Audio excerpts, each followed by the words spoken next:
you mentioned when you were working on the trial, you were arrogant to think you knew Kafka as well as you did then. Do you still feel that same way now? That I'm arrogant? Absolutely.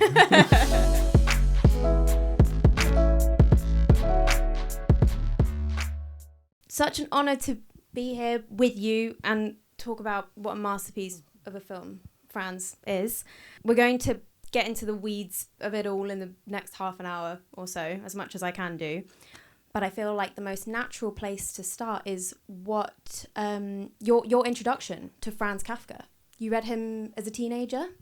Yeah, I read him as a teenager. Many teenagers read Franz Kafka. After the growing, the people normally are less and less intelligent, as we all know. So rarely I met somebody who started Kafka at age 35 or 40, maybe some of you. But I read him for the first time when I was between 14 and 15, and it was The Trial, which was some kind of the shock to me because it was so different from that psychological, realistic, great literature like Dostoevsky, Tolstoy, Dickens, Hugo, Stendhal I read before. And it was understandable. Everything was logical. It was, it was accessible. And then I read The Trial, and it wasn't the fairy tale. It wasn't the horror story. It was coldly realistic, but in the same time, it was completely different. And any kind of psychology didn't exist there. But it was about the human condition so much that after I started to read another short stories, and after the letters to Milena, and after his diaries, and when I decided to become a film director and go to the film school, I picked Prague, Czechoslovakia then. And one of the reasons, not only, but one of the reasons was that it's the city of Franz Kafka. And I felt that I understand him, that I am some kind of his sister or something, that I can take care of him. And in 1980, I directed together with my ex-husband. I adapted and then we directed The Trial for Polish television. And that it was very interesting experience, artistically, creatively, and intellectually, because we had to deconstruct it and reconstruct it with a new key and for another medium. And I think The Trial is possible to adapt. Not all of his writing is possible to adapt. Very few, actually, of his stories are adaptable. But The Trial is, and I had the impression that I found the key. So I was very proud that it's much better than what Orson Welles did. Fortunately, you cannot see if I'm right or wrong because it's not accessible. It was shot in 80s for Polish television, so you can watch it on some obscure DVD eventually. But it was very important experience for me doing that. And finally, when I started go to Prague and shoot the film there, which have been produced by Czech producers, and Prague became my second place again. And I met that new presence of Franz Kafka in Prague, totally different. You've seen it on the film.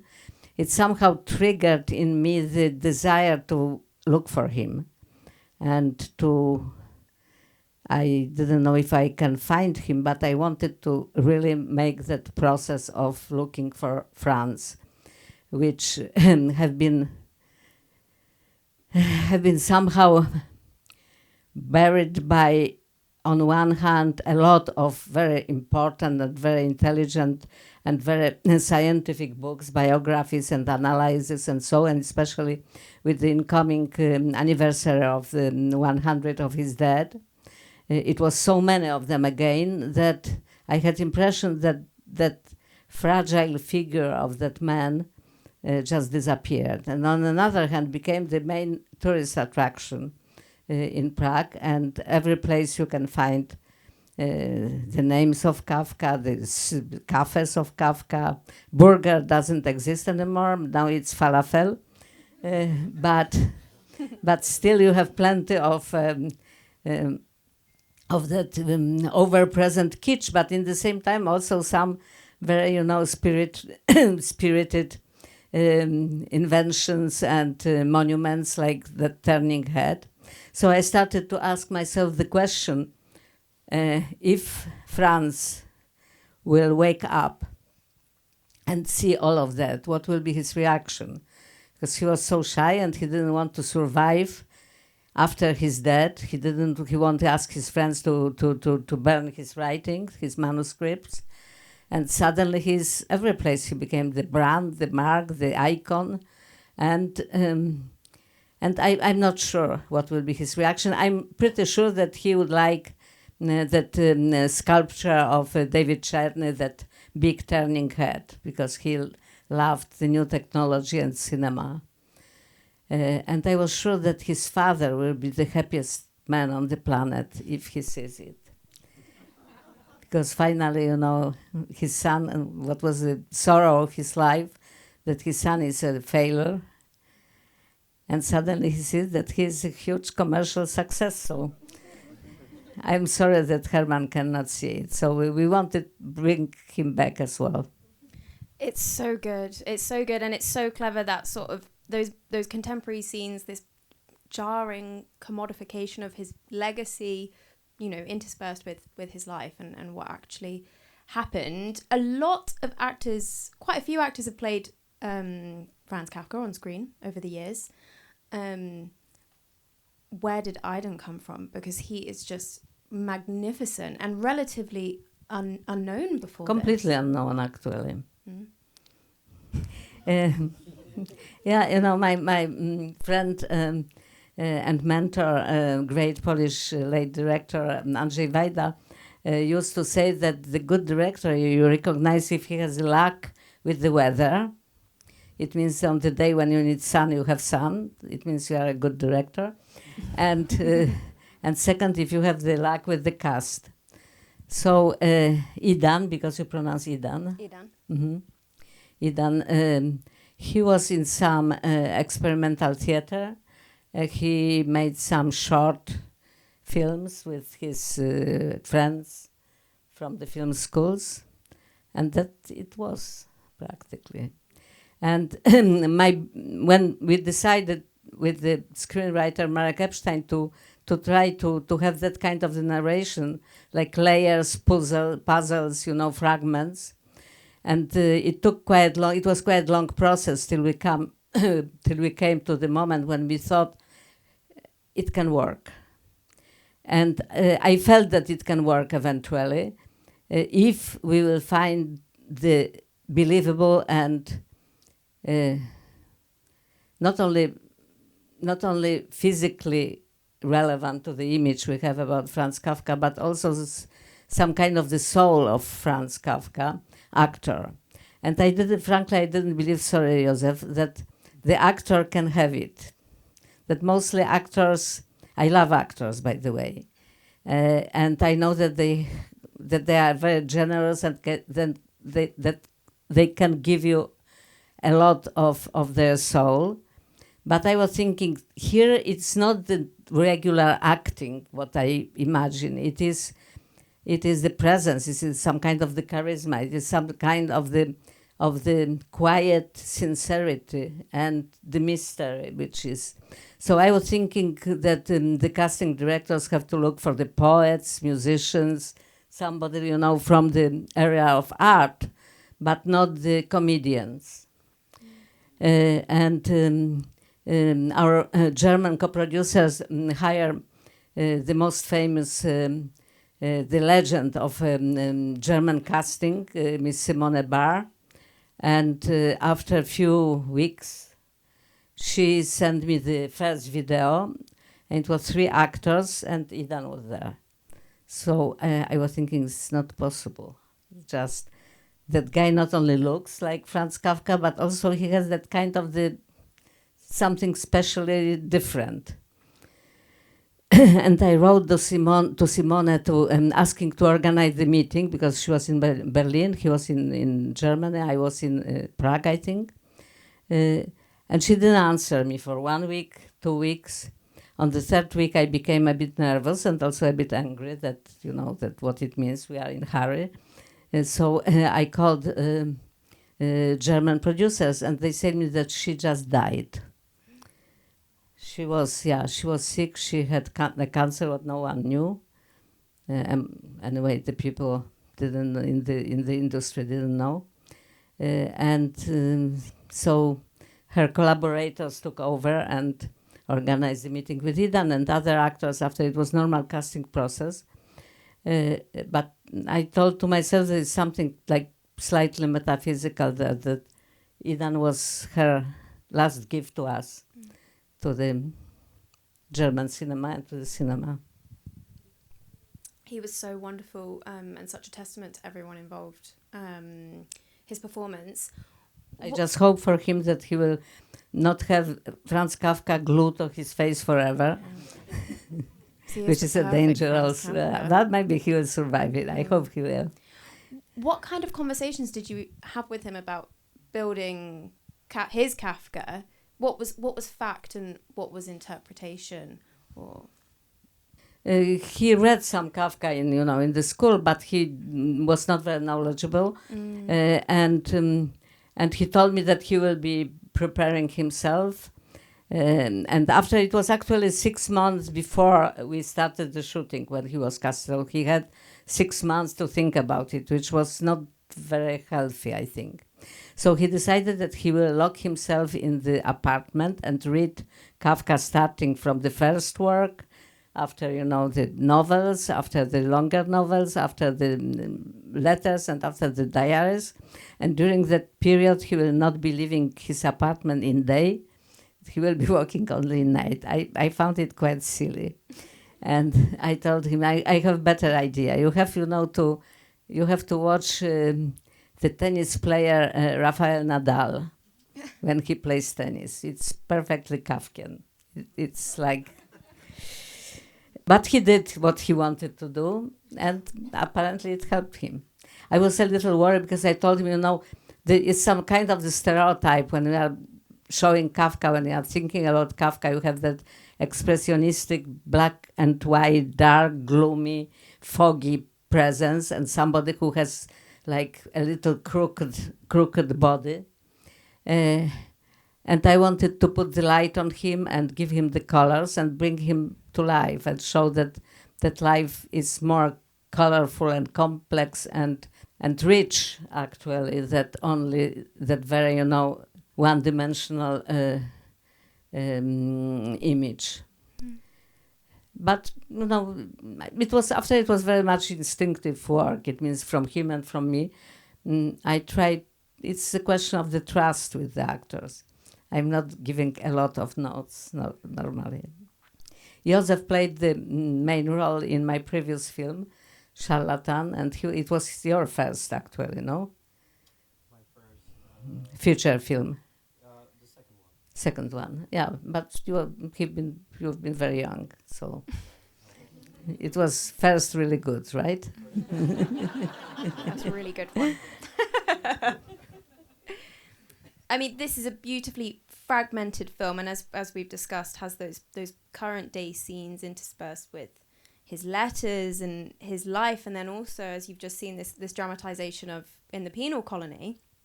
Mm-hmm.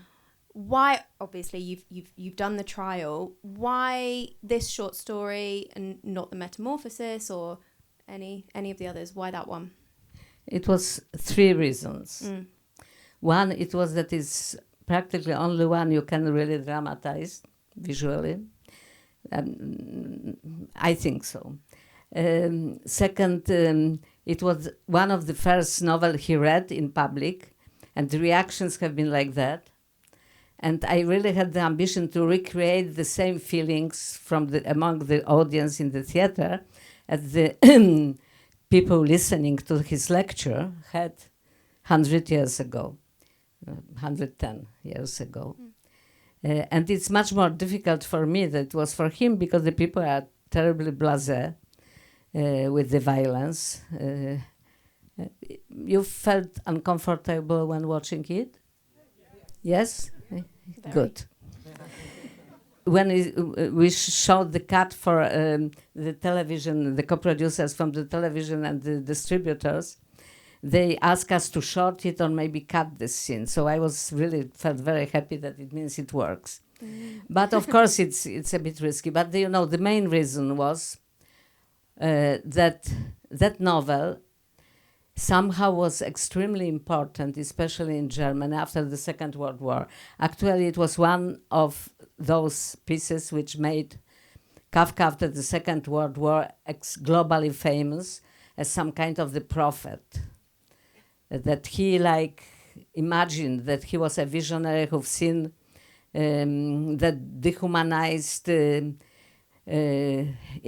legalized in the same time society of the cruelty and violence. And so I thought that it's important in the film, which is not speaking about politics or about today openly, at least, not directly, to show that boldness and that despair which you can feel from that piece. This word that's, Kafkaesque, that we see a lot. I actually, in preparation for this, I wanted to look up the definition of Kafkaesque, and instead I just found lots of think pieces slamming our overuse of the word Kafkaesque. What does that word mean to you, and how is it Kafkaesque, and how is it? Well, it means everything and nothing, you know. It means, because anything which is bizarre, or anything which has to do with the bureaucracy, or anything which is surreal, or anything which is unpleasant, you can put that label on that, which is a great success of Kafka, and in the same time, it's his failure, you know, because the people are somehow, you know, are simplifying him using that term for everything practically. But, you know, it's a success. It's a brand. And it helps us maybe a bit to not to understand the reality, but to speak about it. What do you think the cliches about Kafka miss about the man and his work? You know, the cliches are changing a bit. I was talking already about that visualization of Kafka and his work. I think that it's something about Kafka's writing which is impossible to grab, frankly. And I read a lot of the interpretations, and I had my own opinions, which been slightly changing with the time, but not too much. And I know that the actualizations of the meaning, the reading of his meanings, is changing with the time we are living in. It was different in 20s, it was different in 30s, it was very different after the Second World War and the Holocaust. It was in 50s, it was very much about existentialism. It was very much about the alienation. He became the pope of the alienation for the existentialists like Jean-Paul Sartre or Albert Camus and others. After, it was the long period when he was some kind of the classic, a little boring, you know. Actually, when Donald Trump won the elections for the first time, it was few books which suddenly pop up on the shelves of the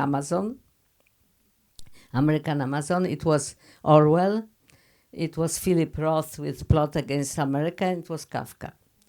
So suddenly he became like the dystopic writer, which he a bit is, but in the same time, I think actually that today some of his novels, like The Trial especially, are extremely relevant, because we've been believing for the quite long time in the success of liberal democracy and state of law and human rights, and now we see that it's over.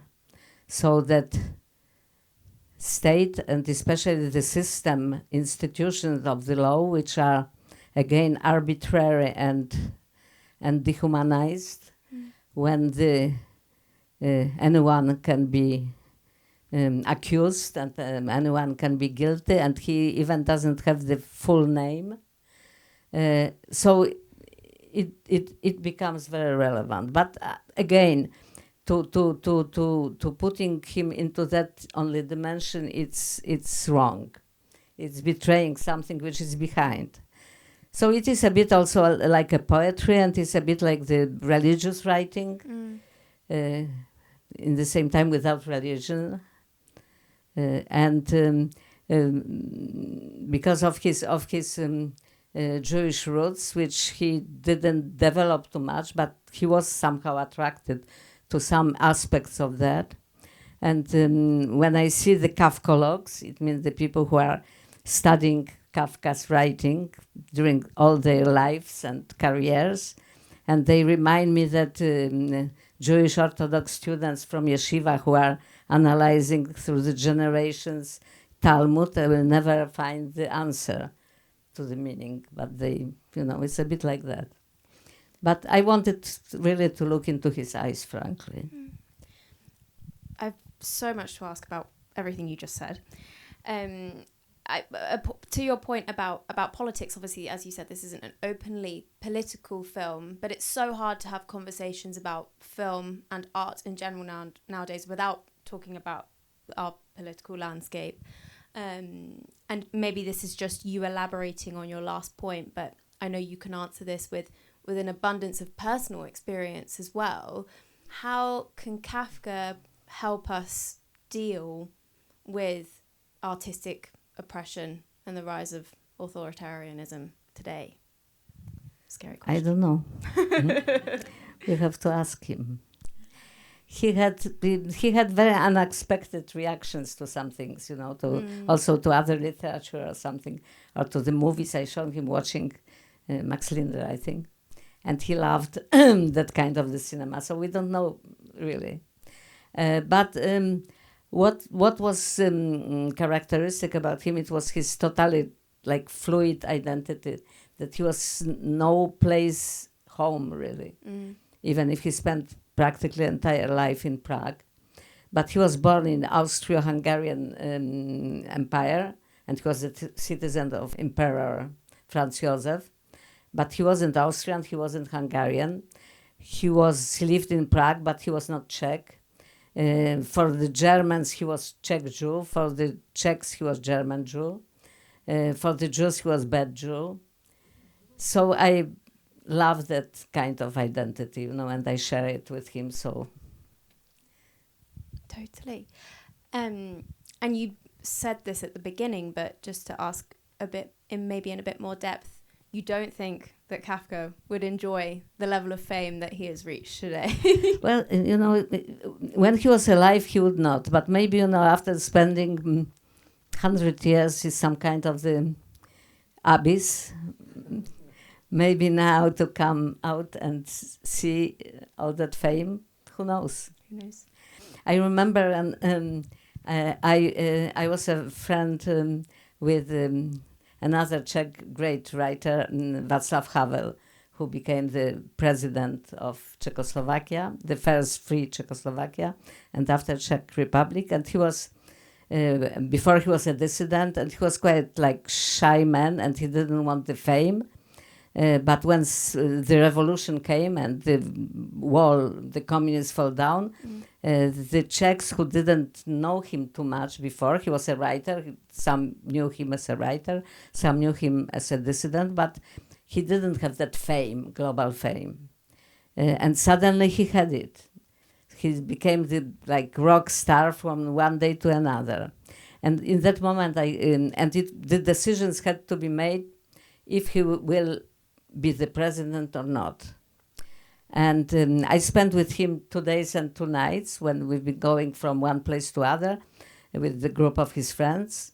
And everybody recognized him. Suddenly he never had it before. And I've seen that he's enjoying it really. And he told me, well, if I will be president, I will be only for 6 months to make the passage from the communists to the democracy. And after I will resign, I will be writing. I say, no, you like it too much already. And I was right, yeah, which wasn't good for him, actually. It was probably good for the country. but not for him personally, I think. But it was, that fame has something, maybe Franz will enjoy it. Who knows? I read that you mentioned when you were working on the trial all the way back in the 80s that you were arrogant to think you knew Kafka as well as you did then. Do you still feel that same way now? That I'm arrogant? Absolutely. Absolutely not what I meant. It keeps me alive and going. What was the budget, and how did you shoot it? What's the budget? The budget was around 7.5 million euro. Not pounds.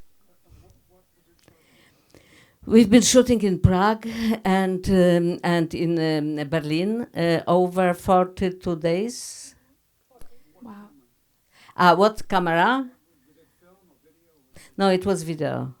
It was video, but some special, lenses and some special also camera, a little different.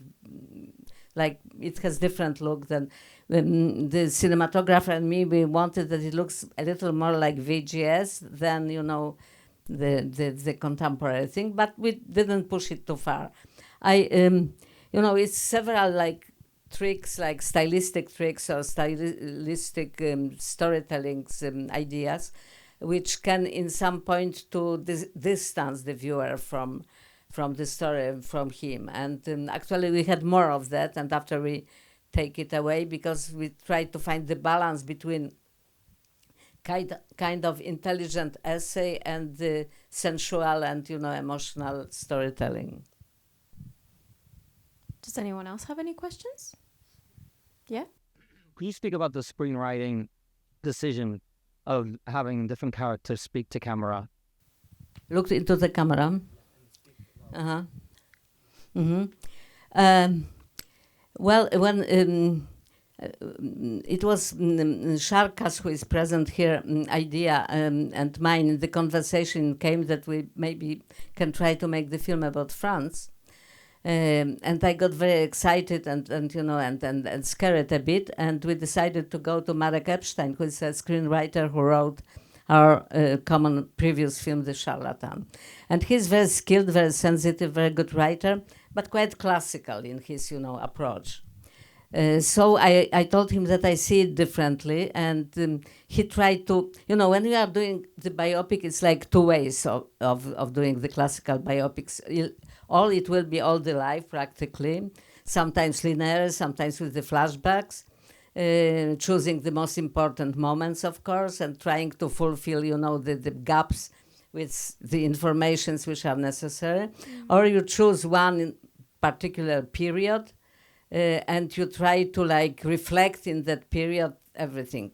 In both cases, about 50% of the energy, in my opinion, and I made some also biographies, are going into the staging and dramatizing the informations. And I wanted to avoid it. I didn't want the informations. And some have been necessary, of course, especially if you are speaking about the genius, you need to give some info. And we've been thinking, when Marek, when he started to write, his first ideas was very classical, and he wrote some kind of this sketch, and I told him, throw it to the garbage, it's really not good. It has to be punky, So he said, punky, okay. But he said, okay, but I'm not talented and I'm not intellectual and I know nothing about, etc. It's this kind of the guy. But after he, started to go into that, and we've been saying that maybe we'll do a bit like the fake documentary, that some informations or some opinions or some points of view, we will be not staging it and not putting to the dramatized scene, but just straight into the camera, which is very effective and economical way of passing the infos. So it was that idea. After watching the camera, I was directing also House of Cards, where the guy is watching the camera after it was in the office. So the TV series are using that for breaking the fourth wall thing. And I was not sure if it's not, too much, but from Kafka, from Franz, that he's watching the camera. But after, when we had it in plan, in discussions with the cinematographer and the production designer, we've been spending quite a long time, to watching also the references and watching the biographical films and telling that all they are not good, which was arrogant and pretentious. And after we watched just by chance Peter Watkins' Munch. Have you seen it? Peter Watkins is British director who was a genius. He just died in 90s, a few weeks ago, I think. And I was like flabbergasted, you say? Flabbergasted. Flabbergasted. Yeah, that's the word I cannot remember. And we've been watching in very bad quality because no one made the remastering of his work. And after I watched everything he did, and so Peter Watkins, watch his work. Mike agrees with me. Yeah, I screened his the one about the communist. Common, yeah. Mm-hmm. So anyway, he used that in Munch, the like fake documentary about Edward Munch, the painter. And so it was the synergy. We didn't steal it from him because we had it in our, script, but it proved to me that it has incredible force, strength, if you are using it in the right way. So we shot more of that, and after we balanced. Yes. Firstly on that, I want to know what inspired you to have so many different styles, because you have the characters looking at us, you also have Kafka looking at us, you have Kafka in a modern setting, people in the modern setting where Kafka is in there. I mean, there's so many styles. What inspired you to have all of that in? Well, I felt that it's relevant to that character, that you cannot tell him in just one way. And we had plenty of ideas. So Worked so well. yeah, it was very inspiring. When we've been shooting, also we've been improvising, or something happened, which inspired us. So we say, why not to shoot it? So we shot it. So we shot the things which wasn't in the script, and after the film became what it is in the editing process, very much. And the best was the energy coming from the crew. I love working with the Czech crew, and they are very good professionals and very nice people mostly. But this time that script was really difficult for some people who didn't do something like that before. So they not understood everything what we are really doing, but it was extremely joyful for them. They said that they have impression that every day they are shooting different movie. So thank you so much, everyone, for being here, and thank you, Agnieszka. Thank you.